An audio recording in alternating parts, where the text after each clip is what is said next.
So I'd like to welcome Dave Thompson to the World Autism Summit, and we are so happy to have him here. Dave Thompson is a self-advocate of ADHD, dyslexia, and sensory processing disorder. He has worked as a leader, consultant, trainer, and strategist within the neurodiversity employment space since 2010. That's a long time. As director of strategic programs for Potentia Workforce, Dave supports companies in becoming more neuro-inclusive through training and support in becoming self-sufficient, as well as recruiting and providing ongoing support to neurodistinct professionals and their teams. He uses his experiences as neurodistinct professionals himself, along with those in building, managing, and scaling neuro-inclusive hiring programs internationally to develop and share how we can change the workplace to work for everyone. Welcome, Dave. It's wonderful to have you here. Thank you so much. It's an honor to be here with you. Thanks. I want to ask you, what's inspired you to be part of the World Autism Summit? Well, my new friendship with you, first of all, Karen. Thank you again. It's such an important thing that you're doing. Such critical work. Having conversations like these and spreading the message of inclusion far and wide to whoever will hear it is the most important thing that we can do. To me, it's about knowledge sharing, right? I mean, this is despite all the attention and the energy in the space of neurodiversity and employment, there's still so much more to be done. So there's no such thing as something like competition or anything like that in a space like this, because it's a critical work, such important work, and it's giving out that information and sharing my experiences, best practices learned, and things like that is really going to move the needle. So professionally, I'd say that's why. And then also, I should say I know you introduced me so well, and thank you for that, but it is highly personal to me. Despite not being autistic myself, I really do, as someone who is diagnosed with ADHD, dyslexia, and a couple of other things at 5 years old, and spent my whole life in special ed and on a separate bus and all that stuff, I really do identify with I would never put myself in the position to say that I understand the autistic experience or anything like that, but I definitely identify with a lot of similar struggles and experiences, as many of my colleagues on the spectrum, and those that I've hired, I've supported, I've recruited in the past. So it is personal to me. I feel like me and a lot of the people that I seek to support and recruit and help to change the world of work for, we were kind of raised through a presumed deficit model, and despite being more included than generations before us, I guess, kind of counted out from the beginning, and so entering the world of work for me, spoiler alert, I'm doing really well. I have a lot to offer the world of work. I know that now. I understand my strengths. I understand my interests and my passions, right? But I really was kind of raised on this idea of just being defined based on limitations. And I think that's a lot of people, a lot of neurodistinct people, job seekers and professionals can identify with that experience. And so when I came into adulthood, all I could picture doing was changing that. It was to be cliche, being the person that I needed when I was younger. And that's what had me end up being in human services and job coaching, mostly for young adults on the autism spectrum, and realizing that I was pretty good at that, and not just because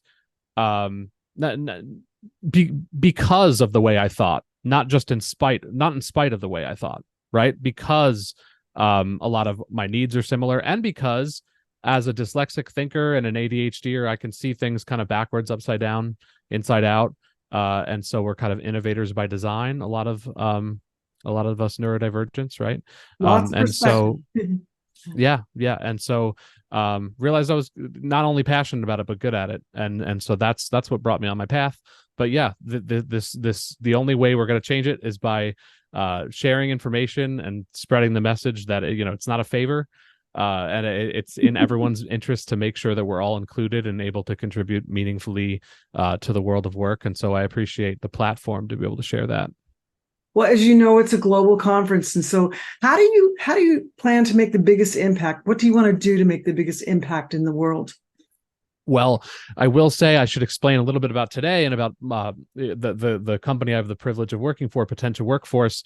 We were started in 2019 in the U.S. and had U.S. based programs up until 2022 when we went global, and now we have programs on 4 continents, and I'm very, very proud of that. And that has really opened my eyes as far as talking about where we are in this movement, right? Because I'm from New York originally. Now I'm in Nashville. My work has been, hyper local to the New York City area for a long time, and so I thought we were behind, or we were, we had a lot of catching up to do. But when you go to some other places where the approach is completely different towards things like autism, you realize that there's a lot more work to be done. So at Potential Workforce, we connect mostly big companies, but now all size companies, to the benefits of neurodiversity through innovative workforce programs. So now we do that in the Philippines. We do that in Argentina.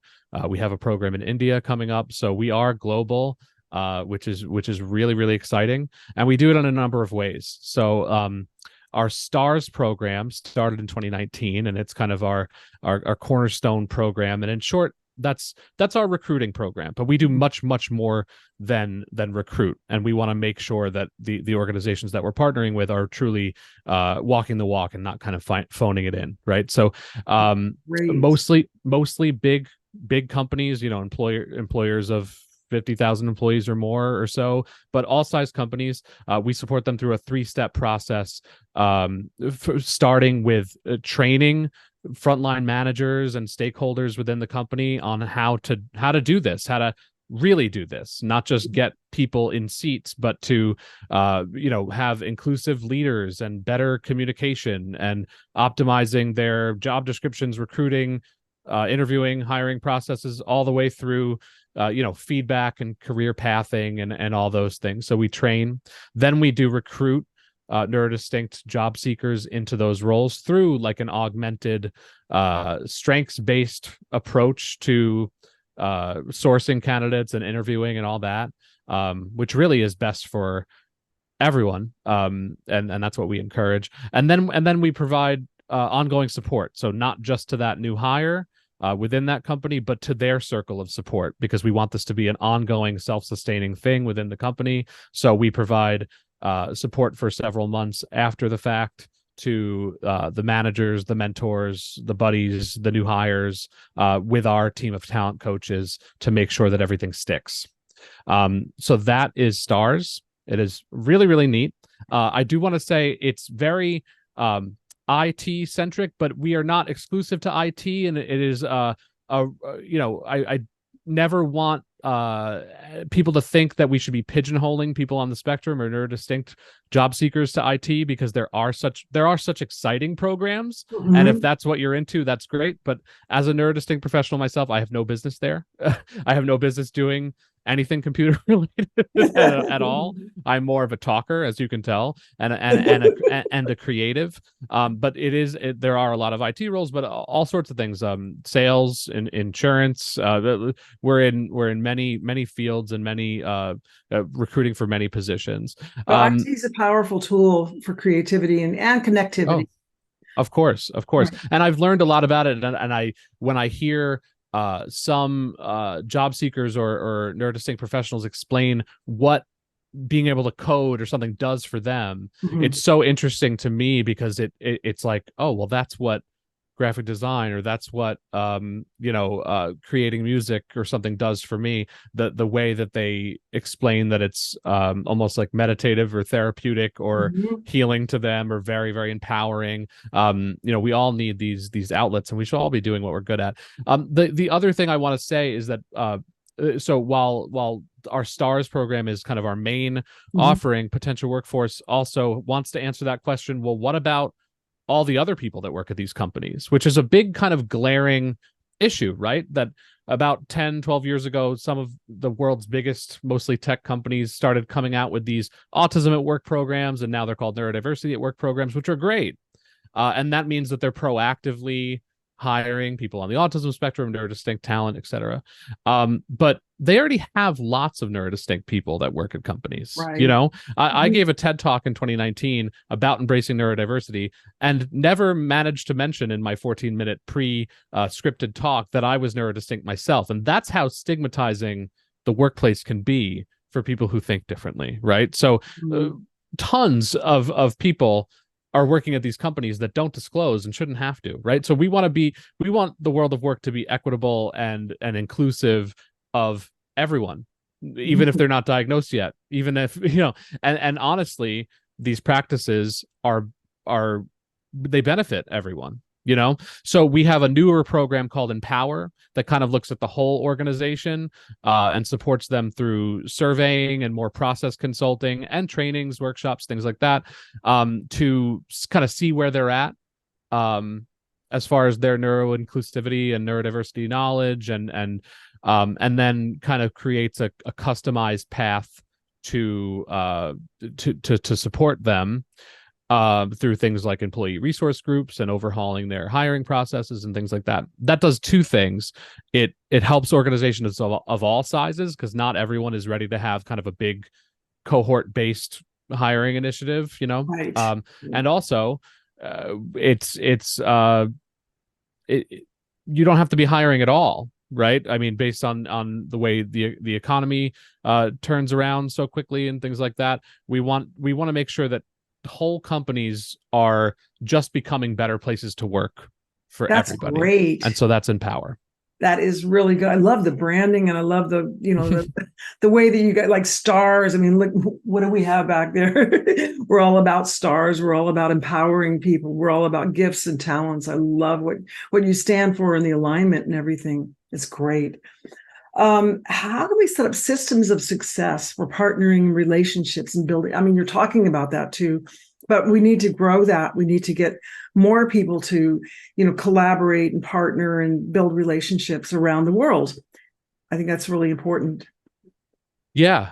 So I would say that just kind of knowing what to search for, and Yeah. using social media platforms like LinkedIn, and they're different everywhere, right? I mean, I don't know, Twitter, Facebook, Instagram, whatever, but there is so much happening so fast within this world that really smaller businesses like Potential Workforce, shameless plug, and content creators are ahead of things like academia and mainstream news as far as what best practices are and what's going on within the world of neurodiversity and inclusion. So I would say join those conversations, follow the hashtags, and follow the people, right?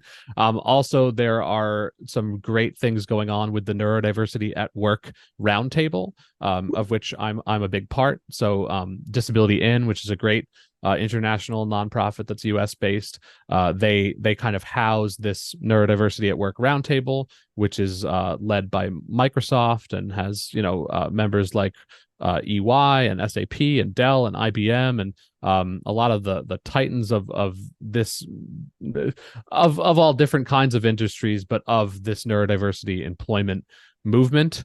So we all get together and we talk about best practices. We've created several playbooks, free playbooks for people to download that want to get more involved in being inclusive of neurodistinct employees, not just for recruiting initiatives, but we really pushed for the whole employee experience, and the fact that you don't need to be part of a special small program to be neurodistinct at one of these companies. And what do we do about that?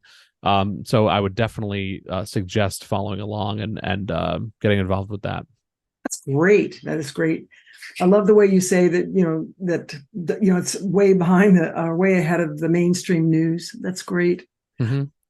How do we break down the barriers between neurodivergent job seekers and meaningful work opportunities? How do we break down the barriers between neurodivergent job seekers and meaningful work opportunities? Yes. So a few things. I mean, I like to start in the very beginning, right? So look at your hiring processes. So many of us, one of my favorite things to do is I go into a big company, and once I've, razzled and dazzled them with a training or something, and they're kind of impressed with me, I like to say, to be clear, I would never work here. and they get not insulted, but a little like, but why? And I explain, well, I've looked at Indeed or whatever, I've looked at your job descriptions, and the things that I would want to be doing if I look at those descriptions, they describe lots of qualifications and needs that I would need to bring to the table, tasks that I have no business doing and I wouldn't want to do. So maybe not this one for me, because again, I like to talk, I like to communicate, but things like saying must be a strong communicator on a job description, this kind of cookie cutter copy paste language that's in every job description. What does it mean? First of all, it's in every job description, right?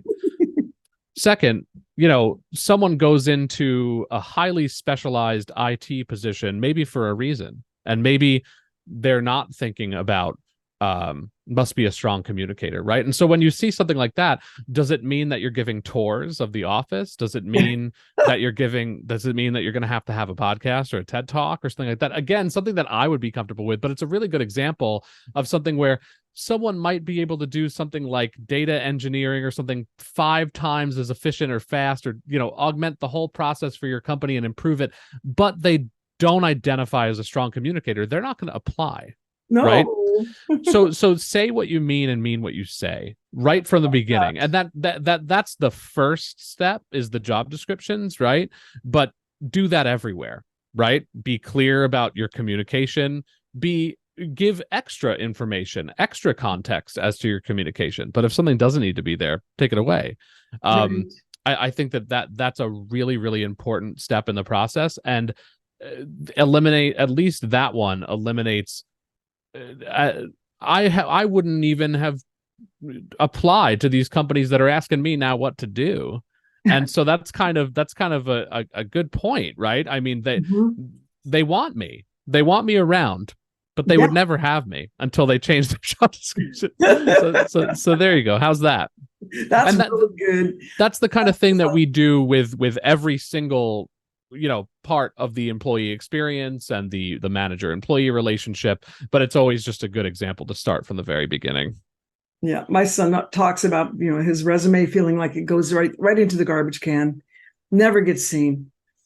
So well, yeah. I will say also, and I'm not an expert about this, but I do believe that AI software programs are eliminating a lot of job descriptions that are of candidates that have a lot to offer. And it's because of this kind of, just like how there's cookie cutter descriptions, there's also cookie cutter requirements that are, auto putting these resumes in the recycling bin, right? And your son may very well be one of those people who have so much to offer in certain areas. Right. I even tell my boss, and luckily I haven't interviewed for a position in a very long time, and I was able to kind of write my own job description in collaboration with my boss, right? And I've been able to do that for several years at my previous company as well. I haven't had a job interview since I interviewed for Job Coach for the first time, and so a lot has happened since then, right?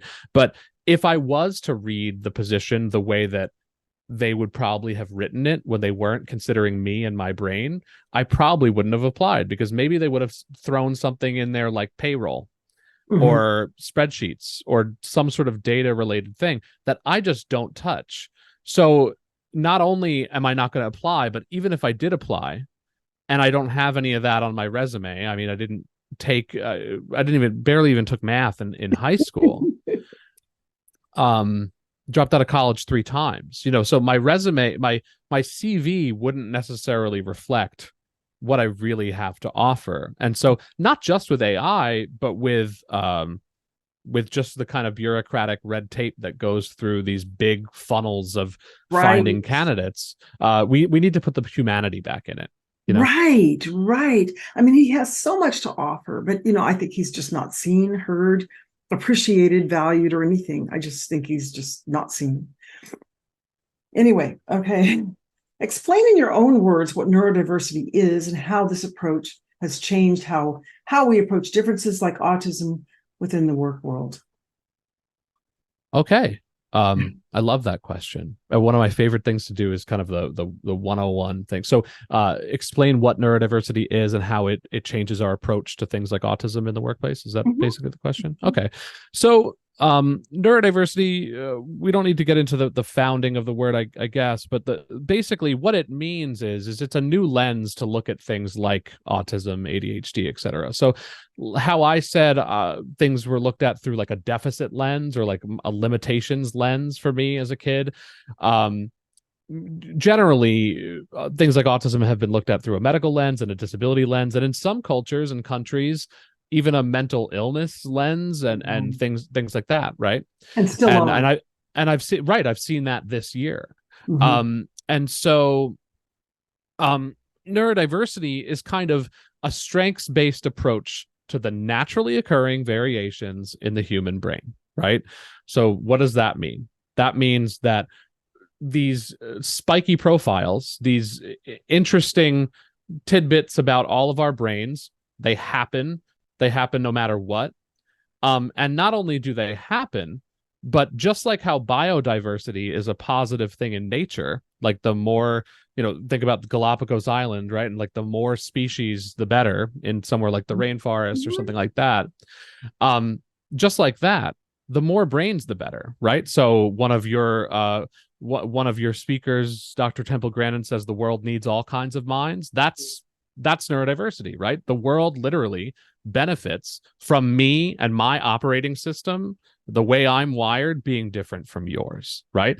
And so learning that term, and that term was invented in the 90s, but really started gaining steam in like the late 2010s, like 2018, 2019. When I first started hearing it, that was extremely empowering for someone who felt quite less than and quite counted out, to be honest, right? Oh my God. And so things really start to click for us neurodistinct adults, at least, when we hear about this, right? And now there's all this late diagnosis of realizing, that this isn't my story, but a lot of people are realizing they have way more in common with the adults that were in special ed classrooms when they were in school, and they were in the gifted program, right? And they were never diagnosed with anything.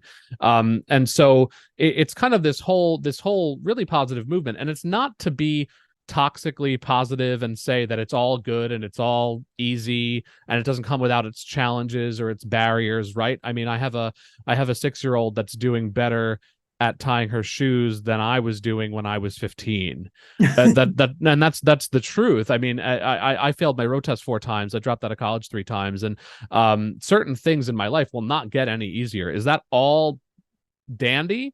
No, I wish certain things were different, but I wouldn't trade my brain in for a new brain ever, because I'm also super good at a bunch of stuff. So to me, that is neurodiversity, right? And so as far as how that's affected autism and employment, this idea that autism shouldn't be looked at as strictly a limitation, but just through a neutral or even a strengths-based lens is really kind of revolutionary in the past 10, 15 years. So mission-driven social enterprises have come about that have kind of, not to say that anywhere is perfect, but they've kind of gotten to start from the ground up and say, in a perfect world for an autistic workforce, or a majority autistic workforce, what would a manufacturing process from start to finish look like? Or what color would the walls be? How loud would the hand dryers be? Everything. How visual would the workplace be? And when you could start from there, you see that not only are autistic professionals and job seekers more than capable of work, and have so much to contribute to the world of work, but also everyone benefits from all of those changes. So things like quiet rooms, in my old job we used to call them quiet zones or sensory rooms. Guess who uses the sensory room more than the autistic employees at that job? Just everyone. People who need to make a quick phone call, like a serious quick phone call, people who get too hot and need a minute to cool off or something like that. Everyone uses them. There aren't, like, it's not for a few people. It's for everyone, from the CEO to visitors, to everybody else. And so we all benefit from designing the world and the world of work around people with those spiky profiles, people who have high needs in a certain area and huge strengths in another, right? So really, really exciting, not just for autistic job seekers and professionals, but for everybody. I mean, when I came in, and I'm not autistic again, I immediately thought, well, these processes work really well for me at this job. Mm-hmm. And I realized that it was because they were designed in a very concrete way, in a very visual way. And not only was I good at that, I was good at doing it. And so that's what I've been doing ever since, creating work systems and helping to change the world of work. We're designing a better world. As you can tell, I'm pretty into it. Yeah. I like it a lot. That's great. We're designing a better world. Absolutely. So talk to me about neurodiversity employment movement and what it is and how it works and how it's changing the landscape. Oh, so what it is, how it works, and how it's changing the landscape. So I kind of explained Potentia and what we do, but I did explain a bit about social enterprise, these mission-driven, mostly small businesses, businesses like Rising Tide Car Wash and Spectrum Designs Foundation, which is where I spent 8 years. So in the 2010s, companies like Microsoft and SAP and Ernst & Young started Autism at Work initiatives. And what that meant was they started asking the question, well, they started from the understanding that autistic job seekers and neurodivergent job seekers have plenty to offer the world of work. And then they asked the question, well, what's missing, what's wrong, and how do we fix it? And so those companies are lucky enough to have a lot of resources to be able to throw at something like that. And so they did. And it worked out really, really well. No two neurodiversity hiring or neurodiversity employment programs are the same, right? They're all different, but there's some commonalities between a lot of them. And luckily enough, Potentia was kind of able to, early on, we were able to get the playbook kind of from a lot of these companies. And because, like I said, when you asked why it's important to or why I'm glad to be participating in the summit today, the sharing of this kind of knowledge is so important, because even though I'm super stoked on this movement, and even though I can name a dozen really exciting things happening this week within the world of neurodiversity employment, it's really just a drop in the bucket. There is so much work to be done, right? Oh, I know. And so those companies started talking to those smaller businesses, like the one that I was at, which gave me the opportunity all the way back in 2016 or 2017 to start talking with Neil Barnett from Microsoft, who's a friend. Hi, Neil. I was at a small blue collar kind of nonprofit business, and I thought I was so lucky to be getting on the phone with Microsoft, and he was thanking me and saying, we have so much to learn from you folks who are able to design their entire business from the ground up. And we want people in our food services and our groundskeeping and everywhere else. So we want to learn from you also. And that was a big aha moment for me, but just kind of shows how this movement has started. When you ask what's missing and you talk about how to solve it, it's really important to hear from everybody. And so that was what started that Neurodiversity at Work Roundtable, which I alluded to earlier, which is, kind of this conglomerate of almost 100 companies that talk about how to move the needle in this way. And there are plenty of great programs beyond those companies. And it's evolving in that, I'd say in the past year or two, we're really starting to say, well, hiring is awesome, but it's not just about getting people in seats. It's about the employee experience. It's about becoming an employer of choice for neurodistinct people, right? Which is what Potentials Empower initiative is about. So I did get into that a little bit before, but I think everyone's acknowledging it's not enough to just say, okay, we're willing to try this and hire a bunch of people, right? Mhm. You got to be a good place to work. And when you're a good place, if you're saying you're a good place to work for adults with autism, ADHD, dyslexia, OCD, PTSD, whatever, if you're saying that, then you got to be a good place to work for everybody. So it's kind of a big ask, right? It's kind of scary for a lot of these companies to say, what we're saying is you really got to talk the talk. You really got to, you know what I mean? You really got to do what you say you're doing. And of course, everyone has the best intentions. But some of these companies have bigger populations than some of the countries that are tuning into this summit, right? So it's not simple. And I'm sympathetic. Yeah. But it's important. It really, really is important. That's amazing. I love what you're saying. And it's really very important. So what can employers do beyond neurodiversity hiring programs to support the neurodivergent employees in the workplace? That's a good question. Yeah, they are good questions. And you're giving good answers.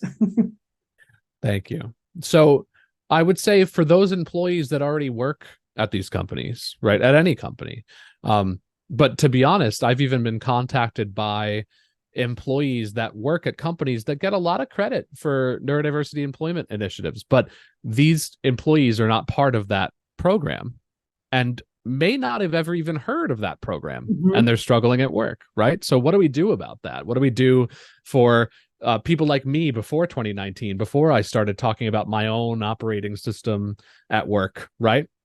I would say a huge part of that is employee resource groups. Creating ERGs, employee resource groups. Most big companies have them. A lot of them have them around disability. Not everyone that's on the autism spectrum or is neurodistinct necessarily identifies as having a disability, and that's okay. So I would say we always suggest that when possible that it's a kind of sidebar group or a separate group, a neurodiversity ERG, and we support companies all the time in creating neurodiversity interest groups and in ERGs. And what that does is it empowers a company's own employees to take the reins and to, no one knows your company better than your employees. No one knows what you need better than your employees. And no one should be speaking about, there's plenty of room for everybody within neurodiversity, but it's so important to elevate and amplify the voices of the people being affected when you're talking about things like neurodiversity in the workplace. So employee resource groups are great. They help, create policies. They help create acceptance and awareness events and things like that. They help provide each other with peer support, with mentorship, and things like that. So I'm really, really motivated by that. And there's a few companies that are doing it in a really big way, in a really great way. Chevron's got a lot of great things going on. We work closely with them. Ubisoft, which is one of the world's biggest video game development companies, they have probably the world's biggest neurodiversity ERG. It's got, as of today, under 1,000, but many hundreds of members, and it's very, very active. And so, if you've got more than a few employees, if you've got 5 to 10 employees, you've got neurodistinct people working for you in all likelihood. What are we doing with that? You know what I mean? First thing is we should be acknowledging it. And the second thing is we should be empowering them to be able to talk about it, seek support, share resources, and help steer the direction of what you're doing around neurodiversity at your company. I wonder how you get like smaller groups though, like with smaller employment situations, how they get supported. Yeah, and I'm doing some of that. I mean, we've started LinkedIn groups and things like that. We have a program. It's not one of our services that we provide. It's just a program because it's best practice for us in kind of walking the walk. It's called the Neurodiverse Talent Community, the NDTC. So if you go to our website, potentialworkforce.com, you could see it there. But there are some additional, there are some other resources that are specific to job seekers, and a lot of things like career coaching is specific to finding a job. But what about all of the incredible, mid-level, top level, starter level talent that are working at these companies that need to ask a question, that need to seek some peer support, etc. It's not all just about finding a job. It's also about retaining a job and being engaged at a job and being happy at a job, right? Mm-hmm. And so the NDTC, we share resources. We kind of slow drip periodically resources as far as best practices and tips for neurodistinct professionals. We have events like, besides webinars, we have like group support, peer support calls that are always ND led, and things like that. And then that talent pool is also the first place that we recruit from for our partnering organizations. And so I would say for smaller companies, there are plenty of companies with 4 employees or whatever, and they're not going to have an employee resource group.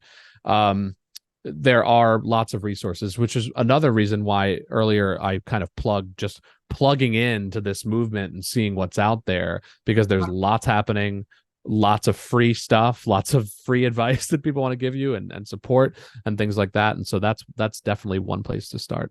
And is this globally, or is this mostly North America? Absolutely, globally, especially with our resources, opportunities for peer support, etc.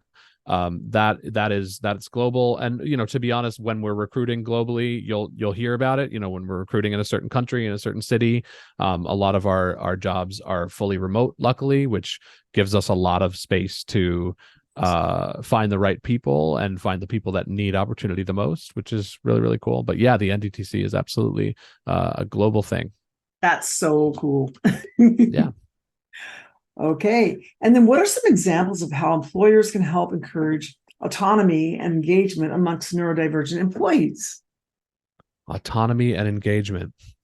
I would say as far as autonomy, for and the employee experience, while I want to be supportive, well, let's start with me, right? And it's a very good place to start for me for some reason. So I want to work with, I want to be supported. I want to feel supported. The last thing I want to feel like, though, is like I'm being handheld, like I'm being done a favor, like I'm having things done for me, or like big air quotes here, but yes, like things are being dumbed down for me or something like that, right? I have needs, but I also, if my wife or someone is literally looking over my shoulder, I freeze. I can't work. I can't be productive. I need to work with some level of autonomy. So you always want to have a safety net of support. But you want to allow for autonomy. So a good thing to do around this is to not assume that just because someone says that they're autistic or something like that, that they have any sort of need. Let's talk about what we're talking about. You know what I mean? Mm-hmm. And no one should have to show you their autism card or their ADHD card or anything like that. Lots of diagnostic crossover, by the way, between those two things. So oftentimes when you're on the autism spectrum, you have ADHD, and a lot of the time when you have ADHD, you meet the diagnostic criteria for autism. But let's talk about what we're talking about and tell me what you need. So we have this saying, my boss, Jeff Miller, who's an incredible mentor to me, he says, learn the lesson, lose the label, which means it doesn't matter what I am, what my diagnosis is, if I'm self-diagnosed or if I'm just anxious or if I'm just having a bad day or if I'm tired or if my wife is 6 months pregnant and I haven't told you yet or anything else. If I need noise-canceling headphones at work, I just need noise-canceling headphones at work. Who cares? Right. It's about the lesson, not the label. And so asking what someone needs. And so if I told my boss, I would like the meeting notes after, I would like, any bullet points that are really critical, if you could just shoot those over to me after the meeting so that we're all aligned, and I can let you know if I have anything I want to add or something like that. Or always tell me what my meeting is going to be about. Mm-hmm. Don't just say, can we talk, which is a really common one and something that I can really identify with. So asking. And so once you have this kind of plan, whether it's super formal or just kind of through relationship building and rapport building with your employee, then your employee is set up for success to work with maximum autonomy. You know what I mean? I mean, I have certain projects that I want to be able to work for 3 weeks on before I show anybody. Right. And because I'm able to do that, because I'm empowered by telling people what I need, what I definitely don't need, and what please not to do, they're going to get a much better output and a much better employee because of that. Does that make sense? Yeah, it does. Be as specific as possible. Talk about what you want to do, where your challenges are. If you have social challenges, just, like put it out there. You don't have to say you're autistic or you have ADHD, you have this or that or anything else. It's just, what you need. Right. That's it. So, yeah, that's really, really helpful. And it helps me in my life, too, in certain situations I have going on, too. And I'm sure for the audience, too, a lot of things. Is there anything else that you want to share, that you want to get out there? Any last minute things? If I had a message for everyone, I mean, whenever I can address neurodistinct job seekers and professionals, my favorite thing to say is everybody else cover their ears. No, we're not the problem, right? Like, yes, we all need support. Every single person has things that they need, has things that they're bad at, has things that they'd like to change about their jobs, etc. But it is the world of work that needs to catch up to us, right? Whenever I can say that out loud to an audience, I like to make sure that I say it, because there's somebody who is going to identify with that, and then to employers, I would say, this isn't just the right thing to do. It's not charity. It's not a favor. This is the smart thing to do. It's the right thing to do also, but it's also the smart thing to do. There's going to be lots of return on investment in making sure that your employees feel empowered, that your employees are working autonomously, that your employees feel supported and valued and are doing what they're good at, that they feel psychologically safe and they feel a sense of belonging. Your retention, your engagement, your productivity, your belonging scores, your DEI scores, everything goes up, up, up, up, up when you consider neuro-inclusivity in the workplace. So please do it. And if you want to talk about it, I'd love to chat. That's all I have. And thank you so much for being such an awesome host and giving me this opportunity, Karen. I'm so glad to call you a friend and to be a part of this. And that if there's anything I could do for you, let me know. I'm so glad you're a friend, and I'm so glad that we got connected. I really, really am. And so people might want to connect with you too. So if you want to give a way that they can connect with you, I'm sure that. We are super active on LinkedIn. We're on Instagram, Facebook. You can check out potentialworkforce.com. You can get in touch with me that way or on LinkedIn. And if you couldn't tell, I love to talk. So I hope to hear from everybody. And that's spelled POTENTIA. It's potential without the L. So POTENTIA workforce.com. You are a wealth of information, and keep doing what you're doing and more of it. We love it. Thank you for everything you do as well. Thank you too. Okay. Well, all right. Thank you for your interview. And we're going to thank you so much, Dave. Okay. Thank you. Bye-bye.